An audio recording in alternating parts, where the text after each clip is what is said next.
Look west. Stop for a moment and look west across the vast American continent. What do you see? Do you see the sweeping plains waiting to be turned by the plow? The towering, unbreached majesty of the Rocky Mountains? The golden fields of California promising wealth beyond measure? For millions in the 19th century, this panorama was not merely a landscape, it was a divine directive. It was the roaring conviction known as manifest destiny. It was the belief, fervent and total, that the American people, the citizens of a new exceptional republic, were providentially ordained to expand across the entire continent, to bring the light of democracy and civilization from the Atlantic to the Pacific. It was a beautiful, exhilarating dream, painted in hues of grit, freedom, and almost unstoppable progress. A sudden, sharp, low cello note breaks the music. But history, my friends, is never painted in just one color. Beneath the bright promise of manifest destiny lay a darkness, a terrifying cost that was paid not by those who dreamt the dream, but by those who stood in the way of its realization. For every inch of territory claimed, for every acre of fertile land settled, there was a transaction in human suffering. This hidden cost has a name. It is the price of expulsion, the price of broken treaties, the price of genocide. It is the shadow price of manifest destiny.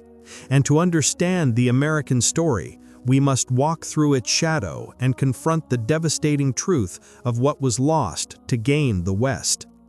The orchestral theme swells, shifting to a more somber, reflective tone. Act 1. The doctrine takes hold. The coinage and the conviction. The term. Introducing John L. O'Sullivan's 1845 coining of the term in the context of the Texas annexation debate. The foundation. This wasn't a new idea, but a powerful new label for a century-old ambition. Connect it to Puritan city-upon-the-hill exceptionalism and Jefferson's vision of an empire of liberty. Narrative focus. Focus on the sheer psychological power of the idea. It gave settlers and politicians a moral shield and a justification for actions that were, at their core, acts of aggression and dispossession. The conviction was that God wanted them to have this land. The first steps west, the Trail of Tears. The test case. Manifest Destiny's first and most brutal application was not against a foreign power, but against established sovereign nations within the Southeast. Andrew Jackson and the Indian Removal Act of 1830 detail the political ruthlessness behind the act, highlighting the Cherokee, Choctaw, and Creek. The betrayal. The stark contrast between the civilized nature of the Cherokee Nation and the racist, land-hungry justification for their removal. The shadow price. A powerful, emotional depiction of the Trail of Tears, the freezing marches, the lack of provisions, the thousands who died. This segment establishes the pattern. The desire for land trumps all existing laws and human rights. Act 2. The Great Expansion and the Great Conflict. War, gold, and the continent's waistline. The Mexican-American War, 1846 to 1848, framed the war as the ultimate expression of manifest destiny. The narrative should strongly argue that this was a war of choice, fueled by expansionist greed, Polk's administration. The price of victory. The Treaty of Guadalupe Hidalgo. The U.S. gained California, Nevada, Utah, Arizona, and New Mexico, a colossal victory that completed the dream of a coast-to-coast nation. The gold rush and its aftermath. The discovery of gold in California intensified the land rush, bringing an overwhelming flood of non-native settlers. This demographic explosion was fatal for indigenous communities in the West. The Plains Wars, the final stand. Focus on the nomads. shifting the narrative to the Great Plains, the Lakota, Cheyenne, and Comanche, whose lives were intrinsically linked to the buffalo. The ultimate weapon, the buffalo. Explain how the U.S. military and civilian hunters systematically targeted the buffalo, not for food, but as a strategic means of warfare, to destroy the indigenous way of life. Key tragedies: the shadow price intensifies. Sand Creek Massacre, 1864. A horrific example of U.S. military barbarity against peaceful Cheyenne and Arapaho. Little Bighorn, 1876. A brief Pyrrhic victory for the indigenous forces, often romanticized but ultimately accelerating the government's resolve. Wounded Knee, 1890. The brutal, symbolic end.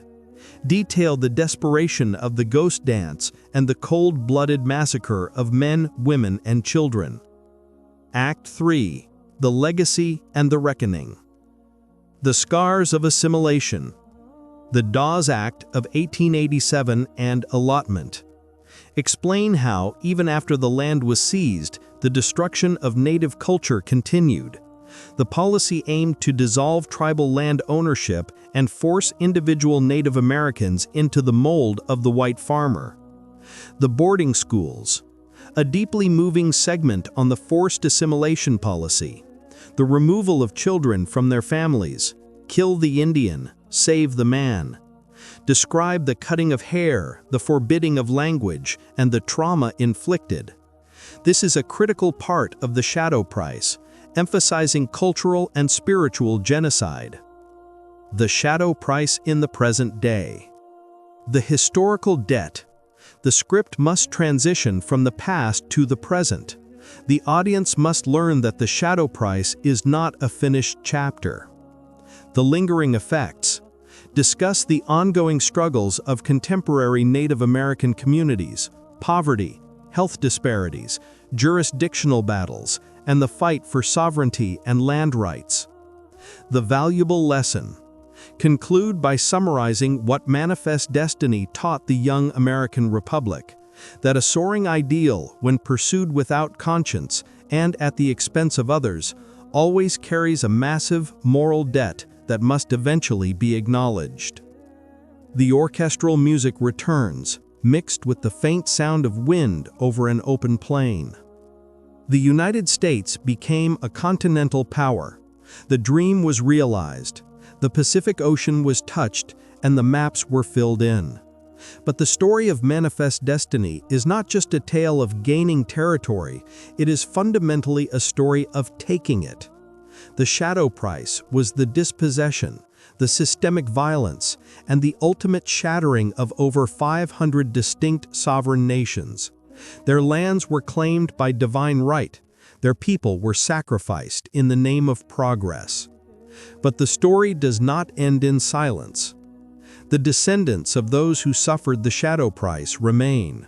Their languages, their traditions, and their spiritual ties to the land, however small the territory that remains, are an enduring testament to an unconquered spirit. To understand the beauty and prosperity of the American West, we must first honor the gravity of its price. Only by confronting the shadow can we begin the long, difficult work of moving toward the light.